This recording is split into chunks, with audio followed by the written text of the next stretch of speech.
Jack observed his tee shot sailing down the fairway's center, his consistent style evident. Despite its brevity, it was straight and precise. After the others teed off, it was my turn. With a brief practice swing, I aimed for the distant hole, opting to test my luck. As a dedicated powerlifter, my bench press prowess surpassed my college days, impressing even gym regulars. Equipped with a new graphite driver, I struck the ball perfectly, leaving Jack astonished. "Eric, that's a monstrous 350-yard drive. We're looking at an eagle opportunity," Jack exclaimed, stunned. With only 2 eagles under my belt, I felt confident. As we advanced, Jack's game lagged, interrupted by a troubling message on his phone. Recognizing Jack's hearing difficulty, I informed him of the text, which drained color from his face. Urgently, he requested to return to the office, withholding details. As Jack's subordinate at Whitman Enterprises, a family-run pump manufacturing business, I held a significant role, overseeing production as the vice president. Allison, Jack's daughter, worked with me in sales. With rumors swirling about a Swiss buyout, I assumed that was the reason for Jack's urgency. After driving him to the office, I headed home. While stopped at a light on a historic cobblestone street, I witnessed an elderly woman stumble and fall. Reacting quickly, I parked, rushed to her side, and lifted her gently, noticing her injuries and comforting her as she cried. "I'm here to help," I assured her, promising to take her to the hospital. She confirmed her pain was mainly in her arms and hands, suspecting a broken arm. Seeing her distress broke my heart, bringing tears to my eyes. Offering reassurance, I suggested getting her more eggs and assisting her into the truck for a hospital visit. But her inability to afford health care made her decline, leaving me feeling awful. Despite her plight, her beauty and vulnerability were evident, reminding me of my own mother. Determined to assist, I insisted on taking her, promising to sort out the financial aspect through my wife's connections at the hospital. Helping her into the truck, I gathered her groceries, learning her name was Samantha Groves, a widow. Upon reaching the emergency room, I stopped, ready to ensure she received care. While my wife Cindy was on duty, I escorted Samantha inside the hospital. Alerting Kirsten at the desk, I assured her I'd handle the expenses. Kirsten promptly assisted Samantha to a bed, while Rachel tended to her injuries until the doctor arrived. Though they tried to usher me out, Samantha insisted I stay. Offering to help her call someone, I retrieved her phone from her purse in the car. Realizing she was out of minutes, I lent her my Android. Guiding her through its use, she tearfully contacted someone named Cecilia for assistance. Concerned about Cindy's absence, I inquired with Rachel, who explained she had left for lunch unexpectedly. Confused by the timing, I returned to Samantha, comforting her as we awaited Cindy's return. "Who did you call?" I inquired. "My granddaughter," she replied. "She's in college and will be here soon. Then you can leave." "Nonsense," I assured her. "I'm off work now. You'll have a new friend today. You'll recover soon with a cast on your arm." Samantha giggled and hugged me gratefully. As we spoke, a voice interrupted, inquiring about her new companion. It was Cecilia, Samantha's granddaughter, who praised my assistance. Samantha credited me as a good Samaritan who came to her aid, introducing me as Eric Hollister. Expressing my frustration at the delayed medical attention, I demanded action from Rachel, who hesitated. Fed up, I instructed her to call Olivia, my daughter, who worked as an intern and could provide the necessary care. Reflecting on Cindy's absence with Dr. Pierce, I felt a surge of anger and confusion. Our first date happened around 6 months after we met. Cindy and I became lab partners in biology class, where I was struck by her beauty. Tall, with dark hair, fair skin, and the bluest eyes. After lab, I invited her for coffee, then mustered the courage to ask her out. Our initial dates were simple, dinner and a movie, but I was just 19. 6 months into dating, I encountered Cindy with another guy, George Cooper, at a restaurant. Feeling betrayed, I left without a word, packing her belongings and avoiding her for days despite her attempts to reach out. Even at school, I dodged her, seeking refuge with my professor. When she waited for me outside class, I maneuvered to avoid her again. However, on Saturday morning, I found her asleep outside my door, stirring a mix of emotions within me. I strode down the hall, unintentionally alerting her. She chased after me, embracing me from behind, demanding answers. "Why the avoidance?" she cried, questioning if I had found someone else. "No," I replied, suggesting she reach out to Cooper, knowing he might have job openings. She was incredulous, explaining their platonic relationship. Misunderstanding, I accused her of inappropriate behavior, leading to a heated exchange. Hurt, she walked away in tears. Days passed before we crossed paths again. Despite my jealousy, I stood my ground. When she knocked on my door later, I hesitated but eventually relented, allowing her in to talk. She stood silently, avoiding my gaze. "I'm sorry, Eric. I didn't realize it would upset you." "It won't happen again," she apologized. I questioned her about the lunch date, expressing my belief that such interactions could lead to trouble. She defended it as innocent, citing their long-standing friendship. I emphasized the importance of communication in our relationship, stating my rule against one-on-one lunches with the opposite lovemaking. Accepting her apology, I walked away, prompting her to chase after me in disbelief. I admitted to my jealousy, unsure if our values aligned. Frustrated, she pleaded with me, questioning the significance of our bond. Reflecting on her words, I paused, contemplating our relationship's future.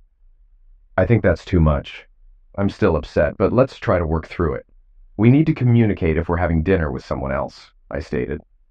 Over time, our relationship improved, but senior year brought new challenges. Campus life didn't suit me. I focused on academics and had few friends, including Patrick Kelly, who persuaded me to attend a soccer game. We sat in prime seats courtesy of Patrick's dad. After the game, I spotted Cindy in the student section, unaware she'd be there. As I approached, I saw her with George Cooper, laughing and holding hands.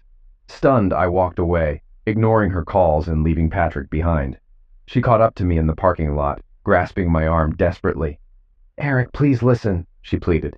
"I don't care, Cindy. Let go," I interjected, determined to avoid her explanations. Tears welled in her eyes as she reluctantly released me. Ignoring her protests, I walked away, leaving her behind in tears. Despite her incessant calls and camping outside my apartment, I remained resolute, seeking refuge with Patrick. During Christmas break, I avoided her visits, instructing my parents to do the same. Transferring schools and relocating to Austin, I distanced myself from Cindy, only hearing of her through friends. Months later, her father appeared at my workplace, prompting my return to Central Texas. As I approached my car and saw him standing there, I hesitated before deciding to face the inevitable. He acknowledged that he was the last person I wanted to see, but pleaded with me as a father, expressing concern for his daughter's well-being. He admitted her mistakes and her deep affection for me, urging me to consider talking to her to help her move on. Feeling sympathy for him, especially since he had been my baseball coach in 6th grade, I agreed to listen.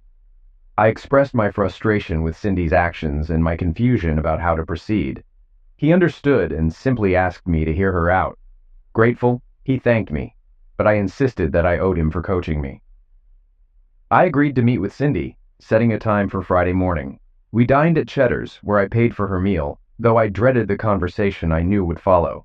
Despite my reluctance, she praised George, prompting me to question the nature of our date.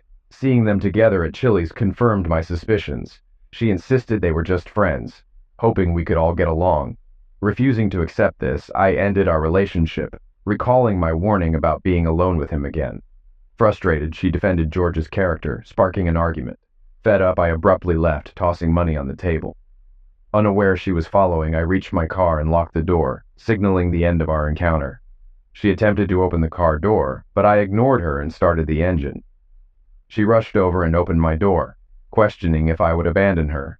Offering to call her a cab, I refused to engage in further conversation, suggesting she talk to Cooper instead. Apologizing, she promised not to be alone with him again, but I dismissed her, stating it was too late and expressing my frustration with her lack of respect. I arranged for a cab and left her behind.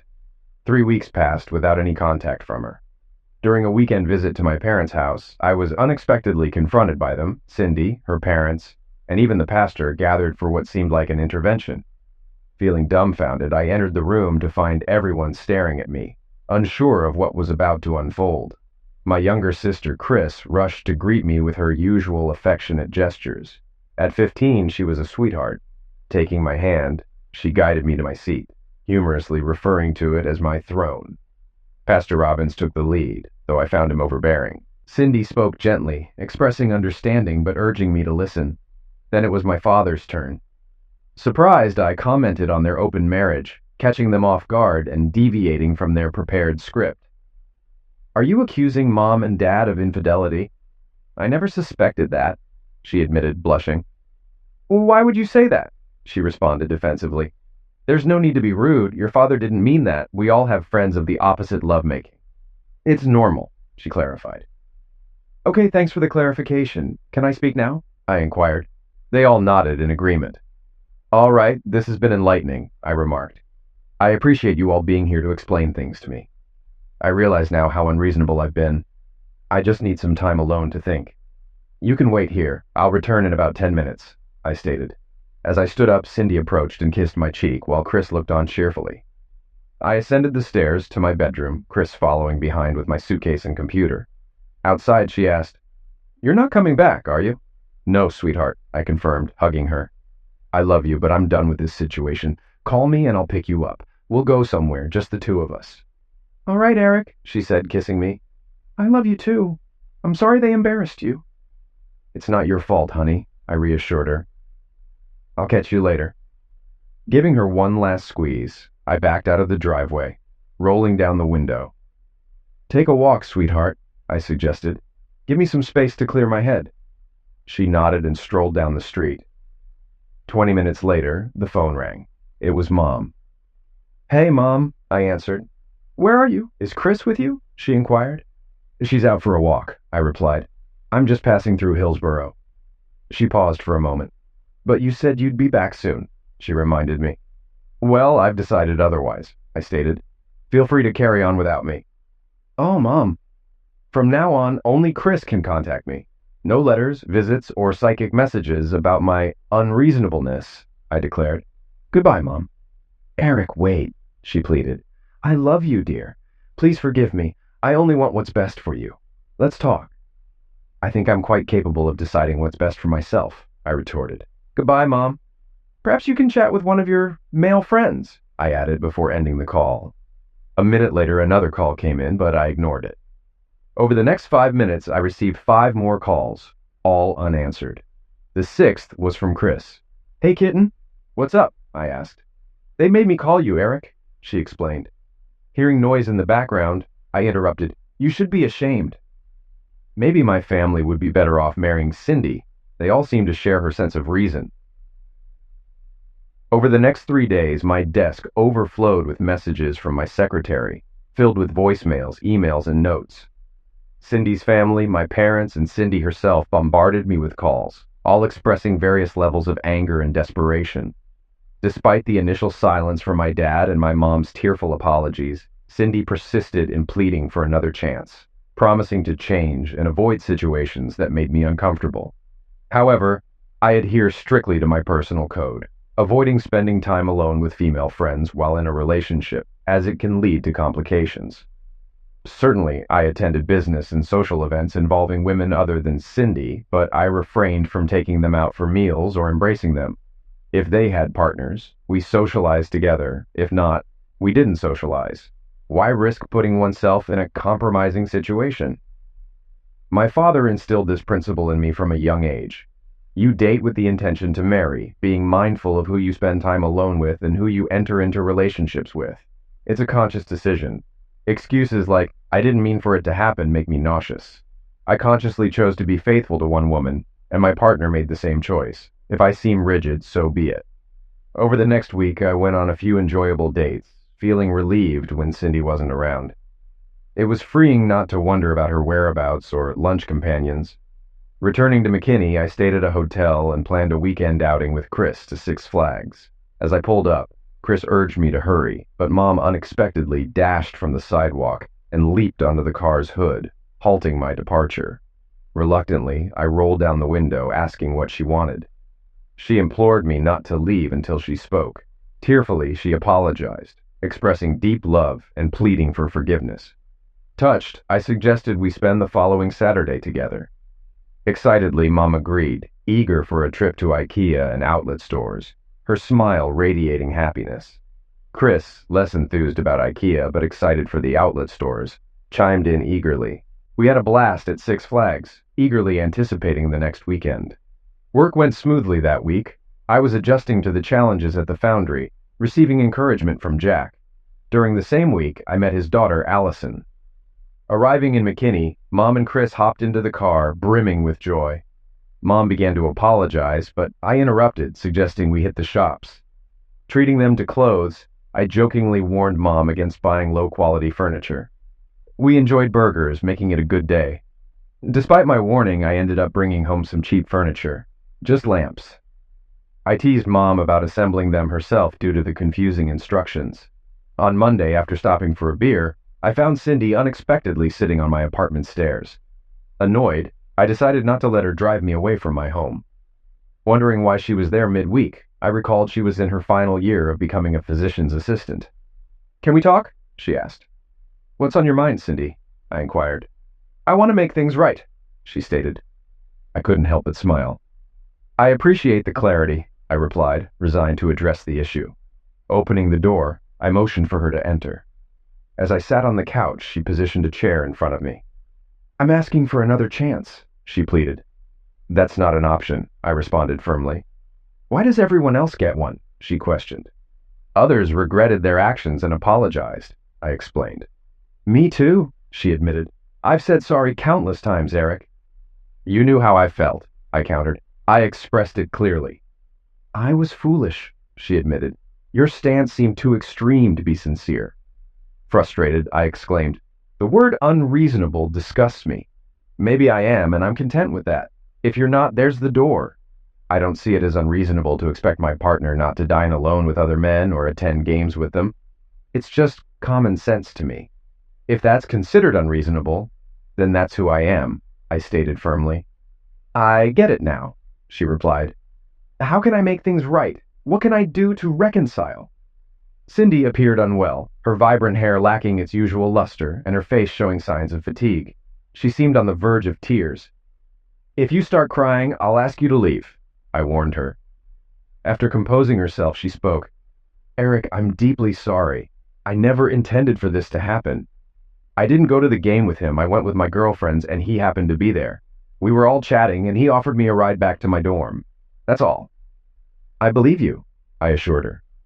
"Then why won't you talk to me?" she asked, puzzled. "I'm willing to discuss anything except us," I clarified. "I thought you didn't want to talk about anything else," she whimpered. "I want to talk about us," she pleaded. "You went with him in the car, so why is this such a big issue?" I challenged her. "My friends don't ride alone with men. I understand it's work-related, and I'm not unreasonable about it. I thought I made that clear. I avoid being alone with other women, just as I expect you not to be alone with other men. You seem to be following the wrong manual, Cindy. It was just a trip," she defended. "How did you get to the game?" I inquired. "I went with Julia," she admitted. "Then why not stick with Julia?" I pressed. She paused, then replied, "I don't know." "Exactly," I pointed out. "He separated you from the group, left you alone. That's how it begins. You allowed it. You knew I wouldn't approve if you thought about it. That's the problem," I stated. "I've made mistakes, but I can learn from them," she conceded. "Eric, I see what you're getting at now. I hadn't realized. Do guys really do that?" "How did we even get together?" she questioned. "You accepted my offer for a snack after lab," she reminded me. "Who else was there?" I probed. "Julia and Robin," she answered. "You've isolated me, haven't you?" I pointed out. "That's exactly it. That's how it starts. I had you alone. Just us. That's how it begins. That's what Cooper wanted. I played right into his hands, didn't I?" she acknowledged. "Yes, Cindy, you did. I can't accept that. I can't always monitor to ensure you don't end up alone with another man. It's your responsibility, and you're not handling it well." "I'm really sorry," she admitted. "I didn't grasp the situation before. It all makes sense now. He's been calling me incessantly. Eric, if you give me another chance, I promise this won't happen again." "I did give you another chance," I reminded her, "and you blew it." "Yes, but I didn't understand then," she insisted. "I couldn't comprehend why you reacted that way. But I do now. I won't let it happen again." "All right, let's say I believe you. What's next?" I inquired. "Would you go out with me on Friday?" she asked, avoiding eye contact. "Okay, what time?" I responded, still skeptical. My doubts persisted until I overheard a conversation by chance. Heading home from work, I stopped by the grocery store for a few bottles of wine. The wine section's tall racks obscured my view. As I turned, I spotted a couple of guys on the adjacent aisle, one of them being George Cooper. Their voices carried more than necessary. "What happened with that girl you were pursuing?" an unfamiliar voice queried. "You mean Cindy?" Cooper replied. "Yeah, she was hot," the other guy commented, mentioning her boyfriend was an idiot. Cooper explained, "I was close to sealing the deal when he caught us together. He caused a scene, and now she won't even talk to me, but it won't last. I'll keep calling her until she gives in. I'll keep at it." I was surprised. Cindy kept her promise, which impressed me. She had her chance and passed the test, making it easier for me to move forward. I also dealt with Cooper, though it's tough to make calls with a cast on my arm. He had another tough year and lost his scholarship. That was 27 years ago. Until around age 5, Cindy stayed true to her word. Then someone gave her a book that changed everything. The book delved into the differences between men and women, which shocked me. Did people really buy into this? It felt like paying $29.99 for someone to state the obvious. Cindy embraced the idea that men often fail to understand women's needs, leading to emotional deprivation. We spent hours discussing nonsense and collecting pointless books. We watched movies meant to highlight my insensitivity and read highlighted passages from her books. The obsession grew, all centered on the idea that women need emotional fulfillment, which their husbands supposedly can't provide. Cindy believed this was the key to true happiness and had been striving for it for 5 years. Despite this, her behavior hadn't changed much. She spent time with other women but avoided being alone with men, a rule we both followed. We understood exceptions for emergencies, work, and family, but never spent leisure time alone with the opposite lovemaking. That is, until the day I learned about Cindy's prolonged exploration into Daddyland. Olivia pulled my hand and I wrapped my arms around her. "Hey, sweetie. Sorry for getting sidetracked. Olivia, meet Samantha and Cecilia. Samantha's injured. Can you assist them? Where's Mom?" she asked. "That's a good question," I replied. "We'll discuss it later. Can you help Samantha get cleaned up?" "Sure," Olivia nodded, turning to Samantha. "So, why are you with the ignoramus?" She gestured towards me. "He's helping me, and you should show more respect for your father," Samantha scolded. Olivia snorted. "He's not respectable, but I love him dearly. Is that enough?" Samantha's eyes sparkled. "I can see that, dear. He's been wonderful to me. He brought me here, got me settled in this nice room with kind nurses. You don't need to stay, Mr. Hollister. Doctors Olivia and Cecilia will take care of me." "It was nice meeting you, Samantha, but if you call me Mr. Hollister one more time, I'll take you back," I grinned. "My name is Eric. I'll be checking you out. I have your groceries in my truck. What should I do with them?" "You can—" "No, I can't ask you to." Samantha hesitated. "Can't ask what?" I inquired. Cecilia intervened. "Could you take them to our house? We can't let them spoil. Her grandson is there. He'll let you in." She escorted me to the hallway and whispered, "Eric, I'm so grateful for your help with Grandma." She kissed my cheek, hugged me tightly, and whispered, "You're a very kind person." I patted her shoulder and left. As I left the ER, I spotted Cindy and Pierce approaching. A column blocked my view, but their conversation echoed. "This is bad, Elliot," Cindy fretted. "Really bad. We've got to fix this. We'll say it was a board meeting. He can't know about us yet. He's clueless," Pierce insisted. "You're wrong," Cindy countered. "He's smarter than we think. Our only hope was his ignorance. Remember, we planned a board meeting. Julia will vouch for it." I felt dumbfounded. I hadn't suspected a thing. Walking to my truck, I realized I was heading the wrong way. Correcting my path, my phone rang. Cindy. I ignored it. Locating the address, I found a small white house with a vinyl fence. Carrying the groceries, I rang the bell. A slender black man answered. "Are you Samantha Groves' grandson?" I asked. "Yes, how can I help you?" he replied, his voice catching my attention. "She had an accident, and I brought her groceries," I explained. "My sister asked me to bring these," I added, corrected by his response. "She's my cousin," he clarified. "My mistake. Would you mind putting these away for her?" I requested. "Sure," he agreed. Glancing at me, he invited, "Want to come in?" "No, I'm in a rush," I declined. "Are the eggs broken?" he inquired. "Yes, but I promised to replace them," I replied, seizing the chance to return when Samantha was home. "Time to get busy." I visited Julia's house, but she seemed surprised to see me. "Paul's not here," she said anxiously. "I came to talk to you," I replied. Just then, Paul arrived. "Well, I guess he's here now," I remarked as he approached. He greeted me warmly and suggested we enjoy a beer on the porch. Julia brought out Paul's homemade pale ale, and as she turned to leave, I stopped her. "I need to talk to you, Julia," I insisted. She glanced nervously at Paul. "I'm in the middle of making dinner," she said. "Can we talk later?" "Now's the time," I insisted. "I want to hear it straight." Tears welled up in her eyes. "Please, Eric, don't make me say it," she pleaded. "Cindy's having an affair with Pierce," I revealed. "And Julia's been covering for her." Paul was furious, but it was unclear if it was directed at me or Julia. "What's happening here?" he demanded. "Julia, is this true?" "I won't cover for her," Julia sobbed. "I'm so sorry, Eric. I wanted to tell you, but I didn't know how. I didn't want you to get hurt." I hugged her, reassuring her it wasn't her fault. "Do you know how long this has been going on?" I asked. "No, I just found out," she confessed. "Well, I'm sorry for dragging you into this," I said. Paul offered support, even suggesting a family lawyer if needed. I thanked them and apologized once more. Dreading going home, I feared facing Olivia without Cindy. Did she know and cover for her mom? I needed to find out, though it would be painful. I called ahead for dinner and we ate together, discussing Samantha's accident. Despite my turmoil, I held Olivia close, tears flowing. Concerned, she asked what was wrong. Reassuring her, I asked if she knew about her mom. Tearfully, she confessed her suspicions, unable to prove anything. We pledged to confront Cindy together, ready for whatever came next.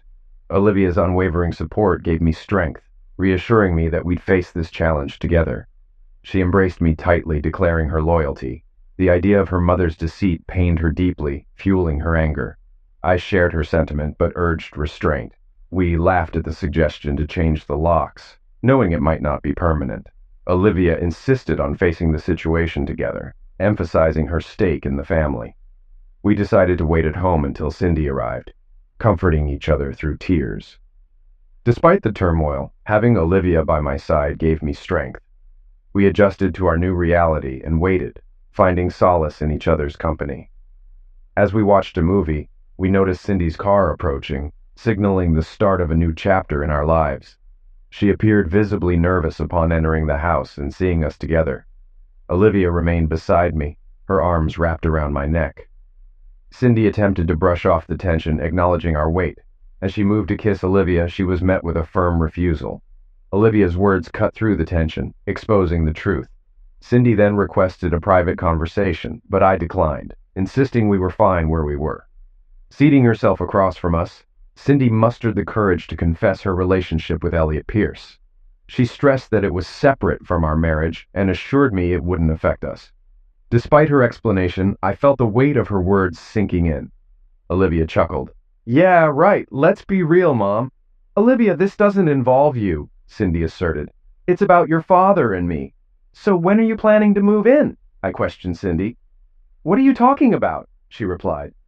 "I'm not moving out. Why would I?" "Because we'll need a new place to live after the divorce," I explained. "Olivia and I will find another home." "Divorce!" Cindy exclaimed. "We're not getting divorced. I don't want that." "Your disregard for us led to this," I stated firmly. "What have I done to make you think I'd agree to this?" "No, we're divorcing, Cindy. It's going to be messy, and afterward, you'll face the consequences." "Why are you being like this? Can't you understand my needs?" she protested. "It doesn't have to ruin us. I love you and want to be together forever." "Well, too bad life doesn't always go your way," I remarked. "I wanted a faithful wife, not one cozying up to that idiot Pierce. Did anyone bother to check if I wanted to play second fiddle to him?" "I don't recall that conversation, Eric." "I feel like being promiscuous. Hope you don't mind," I continued sarcastically. "When was that discussion? Livy, did you hear that?" "No, I didn't," Livy replied. "Did you actually say you wanted to be promiscuous to Dad?" "Mom, this is absurd." Cindy stood up. "Clearly neither of you are acting mature. When you grow up, we can talk. If you're just going to hurl insults, we might as well not talk at all, okay?" "I don't care to hear from promiscuous people anyway," Olivia retorted. "So when are you leaving, Mom? I've always thought Dad would be better off alone. He's great." "I'm not leaving," Cindy shouted. "Stop saying that." "Oh, you're definitely leaving," I declared. "Maybe to hell, I hope. Maybe they have vacancies. My prediction? You'll be gone in a week. You act like a virtuous, loving man, but you're not. Now that we see you for who you really are, you can't stand to be around us. You're just rotten, Cindy." You have no moral compass. We all see it now. I'm going to tell everyone, our friends, family, colleagues, everyone, and I'll enjoy it. How long do you think you can endure that? You won't spill the beans, she insisted. It'd just be too awkward for you. You need time to adjust to the idea that you'll be thrilled. You won't be injured at all. I swear. I love you, Eric, and I'll do anything to keep you happy. Olivia burst into laughter. You're completely clueless, aren't you? You're wreaking havoc on our family, your husband, and your marriage. No, you'll only make him miserable. His happiness is now my mission. I couldn't help but express my gratitude by hugging her tightly. I had to let off some steam. Cindy, remember George Cooper? Her face went pale. It's George Cooper, the permanent one. Good luck with your future. You might even run into him again. Seems you're not too choosy about your bedfellows. You idiot, she retorted. How dare you bring that up? It's not like that at all. And you're the only man I've ever been with. I didn't sleep with Elliot. Olivia and I exchanged looks. I was taken aback. Did I believe her? Did it even matter? I decided it didn't. So, what's holding you back? I inquired. Yes, she replied. I need you to accept it. Elliot and I have discussed it. If you truly love me, you'll be happy for me finding such emotional solace. He doesn't mind that I love you and wouldn't leave you. It just fulfills my emotional needs. Olivia was beside herself. Oh my God, she gasped. She couldn't stop laughing. Mom, I never knew you were like this. Where did you get this nonsense? Did that awful creep Elliot put it in your head? God, I hope I didn't inherit any of your genes. Cindy blushed, and I thought she might explode with anger. Olivia, go to your room, she ordered. I won't tolerate your disrespect. Are you serious? Olivia retorted. I'm 25, a grown woman. You can't send me to my room. I pay my house payment quarterly, just like you. I have my own wing. Why don't you go to yours? Oh, wait, that's Daddy's room. Maybe you'll stay in a guest bedroom until the divorce. I despise cheaters, and you're one of them. I hope that idiot was worth it. You know he troubled every woman in the hospital, including your daughter. That's a lie, Cindy shouted. He loves me. You're just trying to hurt me. Why are you both such idiots? Don't you want me to be happy? I need to address this before it escalates, I said. Cindy, you're only making things worse. Stop talking. I want you to find happiness, even if it means leaving. You need to let go of having it all. You've crossed a line. If being with me was part of your self-fulfillment, you've ruined it. Maybe you can find that with Pierce. He seems hard to satisfy, though. He's about to lose his job. Maybe he'll have some money after the divorce, but I doubt it. I wouldn't be surprised if you lose your job, too. Her father's the AMA president. When they find out what you've done, it could get ugly. We haven't done anything, she protested. There's no reason for any of this. You lied to me, tried to get Julia to lie for you, planned to deceive me along with that miserable man, and showed professional dishonesty. None of you were on duty during the emergency you were supposed to cover. I doubt the board would approve. Both of you could lose your license. We didn't do anything wrong, she began to panic. Their plan seemed to be falling apart. Besides, I don't believe you weren't enjoying yourself with him, Olivia said. You lied about everything else. I didn't have lovemaking with him. I'm not lying, she said. Why should we believe anything you say? I asked. At least you were going to. This is just as bad. You see the problem? We don't believe you. That's what happens when you start lying. Nobody trusts anything you say. Worse, you tried to get Julia to lie for you. I overheard you planning those lies. Cindy, I think you should see if Pierce has any more good ideas. I'm not going anywhere, she said. You'll probably change the locks while I'm gone. Olivia and I exchanged a glance, struggling to contain our laughter. Cindy didn't understand our amusement, but she didn't appreciate it. I don't know what you find funny, but I don't find any humor in this, she muttered. No, it's an inside joke, I said. The situation isn't funny. It's pathetic. You're pathetic, Cindy. Now back off.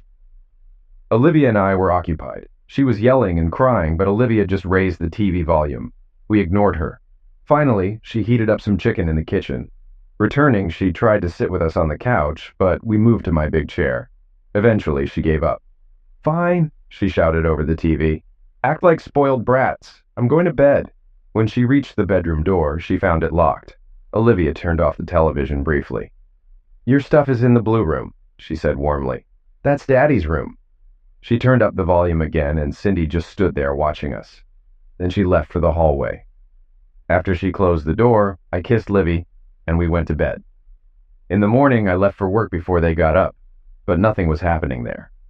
Jack was in a meeting and left an order for me to take the day off. That was fortunate because I had an appointment with Paul's partner, Jasmine Albright. She was impressive. Tall, slender, with blonde hair and radiating class. She got me sorted quickly. The rest of the day, I ran errands, visiting various places around town at her request. I was exhausted. I had one more stop to make. I went to the grocery store and bought 3 dozen eggs. At Samantha's house, Cecilia greeted me warmly. Samantha was delighted to see me. We sat together, drinking coffee and eating muffins, chatting. Samantha expressed her love for Olivia repeatedly. We discussed Cecilia's studies. She aspired to become an educational administrator, aiming to transfer to a 4-year school after finishing community college and working hard for a scholarship. I found myself admiring her spontaneously.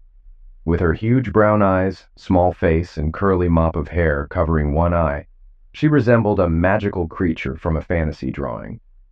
Although our conversation was brief, I promised to visit them again soon, feeling like I'd gained 2 good friends.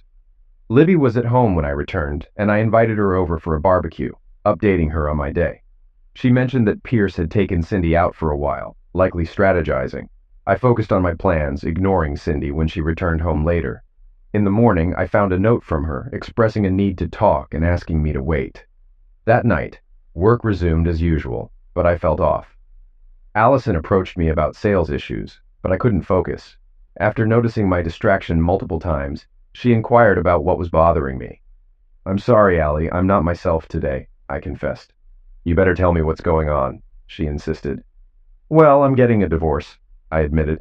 Shocked, she demanded to know what happened. "I didn't do anything," I clarified. "But Cindy came home and declared she's seeing that creep Pierce. She claims it won't affect our marriage, but she needs to fulfill her own needs." "Good Lord," Allison exclaimed. "What does that even mean?" "I have no clue," I replied. She rambled about emotional fulfillment, insisting she hasn't slept with him yet but plans to, and she expects me to support her happiness. Allison poured us some bourbon and joined me, exuding sensuality with every move. She was stunning, with a body that left men mesmerized. Despite the tension between us, she became one of my closest friends, also sharing a bond with Olivia. "What's your plan?" she inquired. "No revenge schemes, right?" I chuckled. "Nah, just want closure and move on. Too exhausted for plots. Pierce will face consequences, legally. Not worth my energy to physically confront him. If they left me alone, things would have been fine." Allison kept me company, boosting my spirits. She insisted on dinner Friday. Arriving home, I heard yelling. Cindy and Pierce were on the couch as Olivia confronted them. Pierce's push led to a brawl, but Olivia and I swiftly escorted him out. He left in pain, Olivia found it amusing, and we went our separate ways. On the porch, Cindy wasn't amused. "I can't believe you did that," she yelled. "We came here for a civilized chat and you acted like savages. You didn't even give him a chance. You might have liked him if you did." "I gave him a chance," I countered. "I didn't damage him, so he's got a head start when he sees me again. Let it go."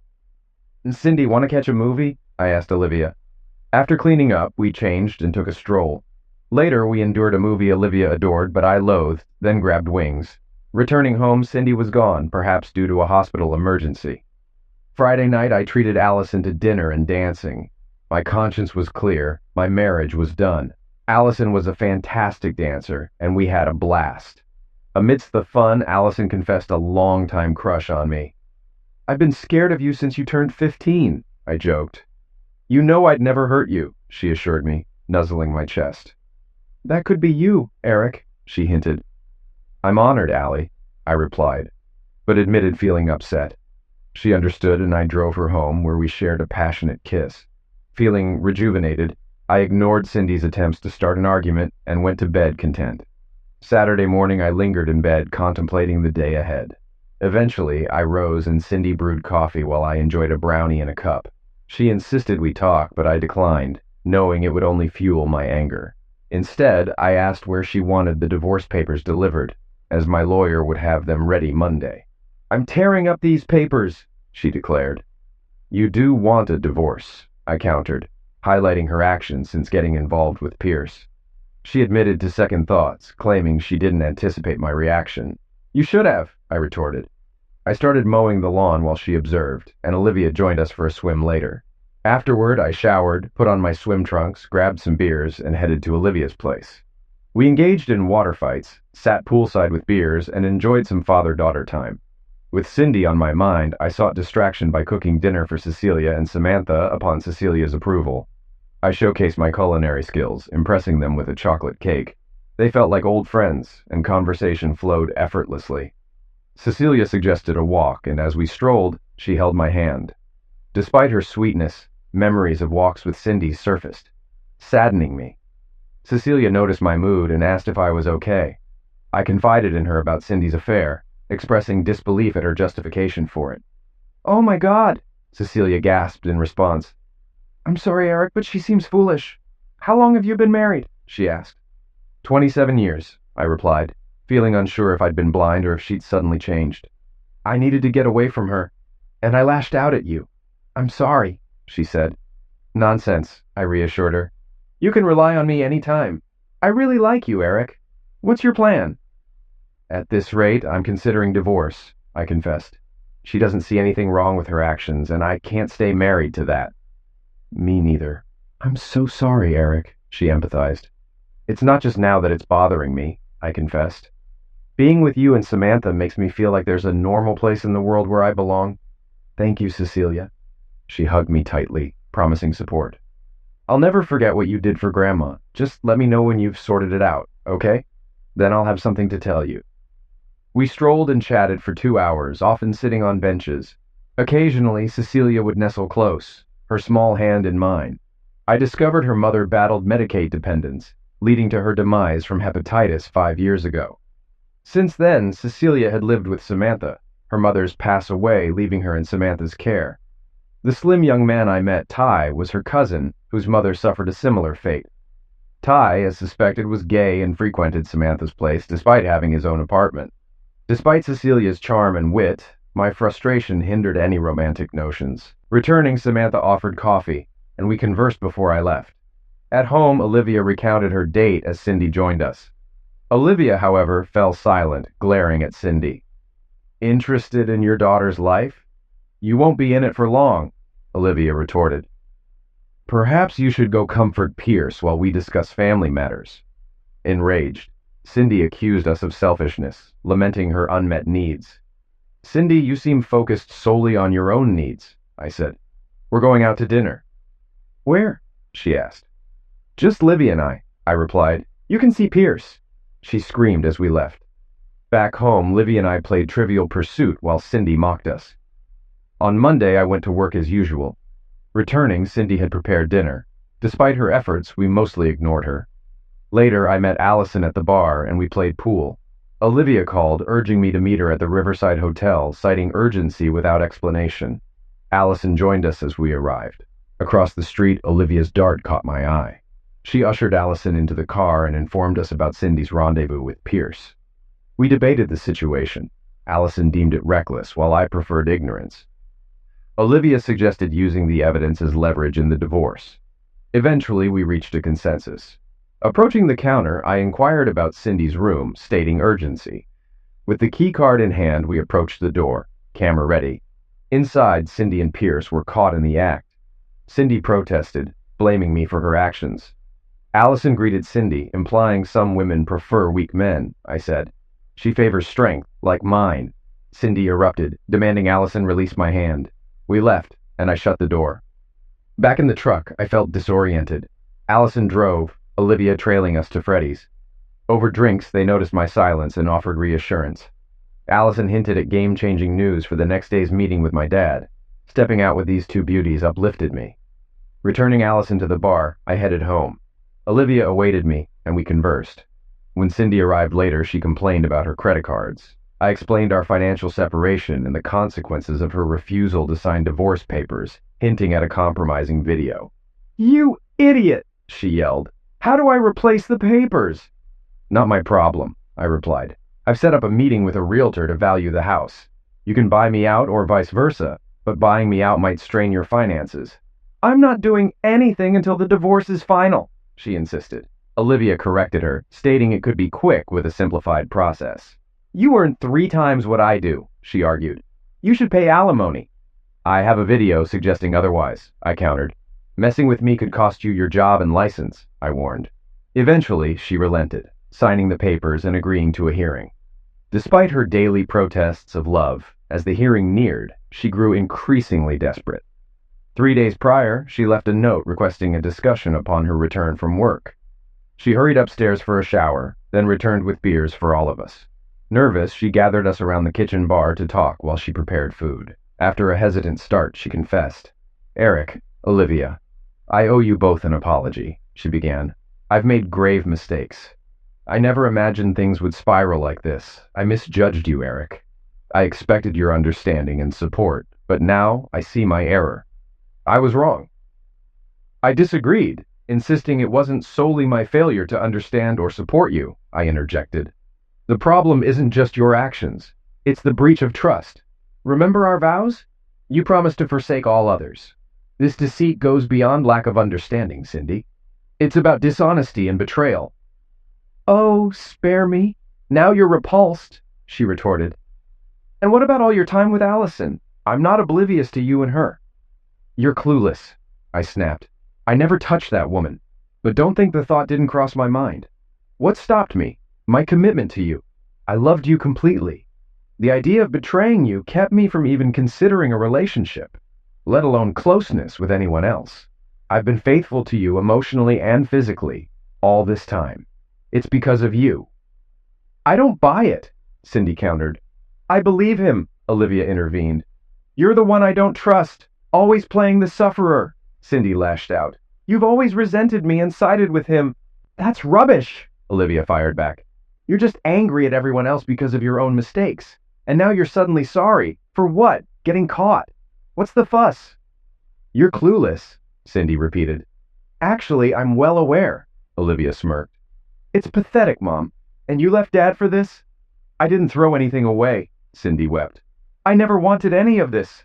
I don't want a divorce. I love you, Eric. Can't you see? No. I see a self-absorbed woman putting her needs above all else, I said. Are we done? No, Cindy sobbed. What can I do to fix things? I'll do anything. Please don't leave me, Eric. But let Dad speak for himself. Eric, she pleaded with me. Fine, no more deceit, no more sneaking around, no more dating other men, no more lies, I stated. Oh, wait, you've already done all that. The ship has sailed, Cindy. We've had our good times. I'm not out for revenge. I'll split our assets evenly, except Olivia. Thankfully, she's grown now. She stays with me. I don't need half of everything. I just need you, Eric, she said, her voice hollow. 3 days later, the divorce was finalized, and Olivia and I relocated. We found a cozy 3-bedroom apartment near Olivia's hospital and my workplace. After furnishing it, it felt like home. As I listed the house for sale, Cindy reached her breaking point. Returning from work, I found her leaning against my truck. What's your plan, Cindy? I asked. Where will I go? She pleaded. Eric, enough is enough. Can't we move past this? Are you really selling the house, or is this a lesson? She implored. I've learned my lesson. Can't you forgive me? I forgive you, I replied. Now please step aside so I can go home. She retreated to her car, and I headed to our new place. An hour later, Jack Eric called. We've got a crucial meeting tomorrow at 10, he informed me. It's time to get back on track. Allison filled me in on your situation. I need to know you're handling it. I assured him I was. Surprisingly, I was at peace. Looking back, it seemed almost inevitable. It was surprising how long it lasted. Cindy's moral compass was off, and it had always been that way. Fear of losing me kept her in line, especially after the George Cooper incident, which stuck with her for 27 years. But eventually, her own needs took precedence, and she began acting on them. I realized I'd wasted time. At 46, I needed to plan the rest of my life. I called Allison, but she had plans. So, I invited Samantha and Cecilia to dinner at Gino's, a nice Italian restaurant. I drove them there in my car, not wanting to take a truck to such a place. They arrived at my new house, impressed by it. After a glass of wine, I gave them a tour. When it was time to go, I led them to the garage. Cecilia got excited, asking about a car. That's quite a car. What is it? She exclaimed. It's a 1951 Mercury, I replied. She eagerly asked for a ride. "What's under the hood?" she inquired. "Not a cheesy 302, I assured her. "It's a Windsor 351 stroker, 408, making about 540 torque. "You're not a gearhead, are you?" she asked, taking the keys. "I like hot dogs," I joked as she grabbed them from me. It took her a moment to notice the lack of door handles, but with a press of the remote, the doors swung open. We hopped in, and she ignited the engine. The garage filled with a roar, and she lit up like a Christmas tree. Her eyes sparkled, hair tousled, radiating pure joy. Spotting the nitrous oxide switch, she couldn't contain her excitement. "I've got to try this," she exclaimed eagerly. Without hesitation, she revved the engine, sending smoke billowing as we peeled onto the street. Samantha squealed, and I quickly secured her seatbelt. "Me too," Cecilia chuckled nervously, turning to me. "Terrified," I admitted. Yet she proved herself a skilled driver, cruising slightly above the speed limit in the fast lane. As we hit an empty stretch of highway, she shot me a glance, eyebrow raised. Catching Samantha's grin, I urged, "Hang on tight, Cecilia. Hit it." With a surge, we were pinned back in our seats as she engaged the nitrous. The rush was exhilarating as we soared before returning to Earth. Cecilia's gleaming smile and jittery excitement were infectious. "Thank you, Eric," she beamed. "I've always dreamed of this." "Anything for my girl," I replied, earning a glance that set my heart racing. Dinner was fantastic. After bidding them farewell, I arranged to take Cecilia to the lake on Saturday, despite her initial hesitation. Olivia arrived just then, and though something felt off, their brief exchange gave no clue. We waved goodbye as they drove off. "She's the sweetest person I've ever seen," she confessed. "Age bothers me a bit, Daddy." "I'm still fit," I reassured her. "Yeah, but her arm is broken," she teased. I chuckled. "I think Samantha might be too tall for me." I squeezed Olivia affectionately. "I love you, baby," I whispered. "Me too," she replied. Back home, she shared details of her date before we turned in for the night. The next morning blindsided me. There was a Nordic-looking man in the office, flanked by lawyers, Jack, Allison, all looking serious. Jack announced, "We're selling the business. You'll be president, Eric." He handed me a folder of documents. "What about Allie?" I inquired. She beamed. "I'll take your old position." "I'll consider it," I said. I had 2 weeks to decide. That evening, I treated Allison to dinner followed by dancing, and we had a blast. As we sat down after a lively dance, Allison's gaze sharpened. Following her line of sight, I spotted Cindy dragging along an unwilling companion. Seating herself opposite us, Cindy's anger flared as Allison greeted her. "Allison, it's not your place to throw around accusations. Given your history, moving in with a married man, I doubt you're in a position to judge," Cindy retorted. "Well, Cindy, if memory serves, I don't date married men," Allison shot back.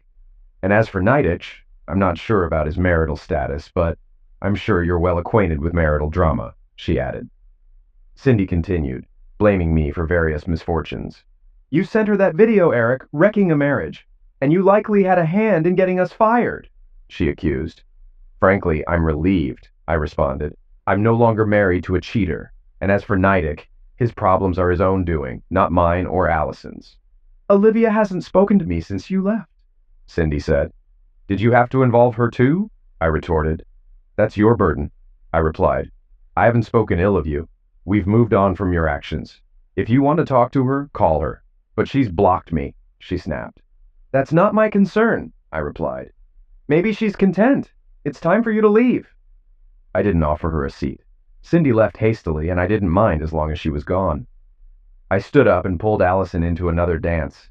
The song shifted to a slow one, and she held me close. "I'm sorry, Eric," she whispered. "It's not your fault she ruined the evening." She gazed up at me. "Who says it's ruined?" she asked. I looked at her in my arms. "I wasn't joking about loving you," she confessed. "I never thought I'd have the chance." "I love you too," I replied. "You're my closest friend. You wouldn't have dinner with me if it wasn't business," I teased. She chuckled. "Yeah, but I wasn't sure about myself with you," I chuckled. "Honestly, I didn't trust you either," I admitted. "I know you, Allison. You devour me and leave nothing behind." "You're mistaken," she countered. "I've been searching for someone like you my whole life, but you've set the bar so high it's hard to find someone like you." "I'd never want to hurt you, Eric," she assured. "I think you've built up an idealized version of me in your head," I responded. I'm 10 years older despite your youthful appearance. I'm laid back, a bit tough, and somewhat damaged. I'm well aware, she replied. We've worked together for years. Sometimes you frustrate me with your stubbornness, but your willingness to protect those you love is incredibly attractive. Deep down, you're still a child. Lately, you've had to mature a lot. You don't seem bothered by Cecilia's age. Take me home, Eric, she requested. We arrived at her house. Things got carnal, and eventually she started crying. It caught me off guard. I'd never seen her cry before. I am who I am, she gasped. I was meant to be like this. The only man I ever truly desired was someone I couldn't have. I could be anything for you. I promise, Eric, if you give me a chance, you won't regret it. I trust you, baby, I assured her. I've never seen you damage anyone you care about. I trust you.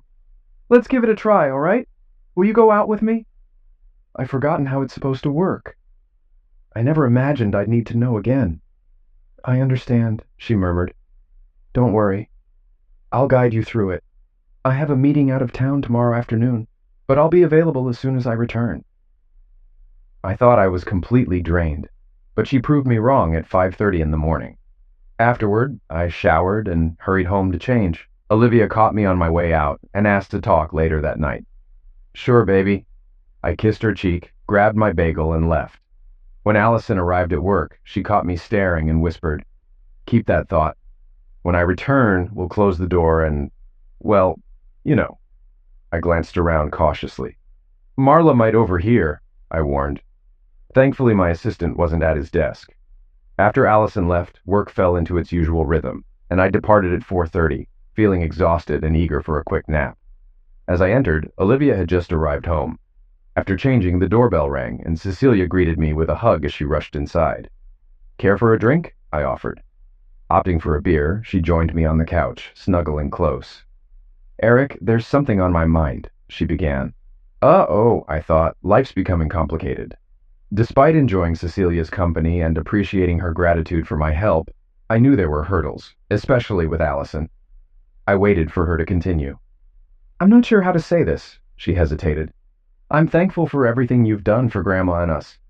I know you like me, Eric, I've noticed, but I don't think it's feasible, and I don't want either of us to get hurt. I hugged her tightly. I understand, I reassured. I'm honored by your feelings. I value our friendship deeply and hope it continues. But there's someone special in my life, someone I truly want to be with.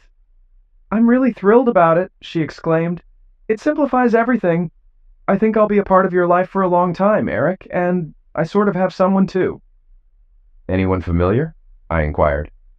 Kind of, Olivia interjected from the doorway. Mind if I tag along with you and Cecilia to the lake this Saturday? I must have appeared bewildered. My eyes darted between them, and Olivia burst into laughter, joining me on the other side. I had no idea you two clicked like that, I whispered. They both found it amusing. We're both into guys too, Cecilia disclosed. When we met at the hospital, it was instant connection. Olivia called and asked me out.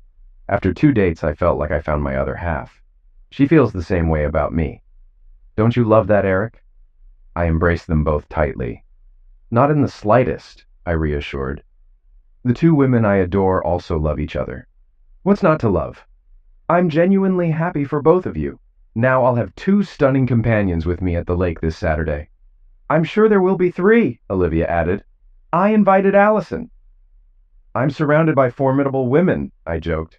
Yes, and isn't it wonderful? My daughter chimed in. You're going to be very happy. Allison returned home, and I spent Thursday and Friday nights with her, feeling like a zombie at work. Despite Cindy's interference, Olivia was right. I was genuinely happy. Cindy's constant calls and pestering of Olivia ceased after Olivia took matters into her own hands.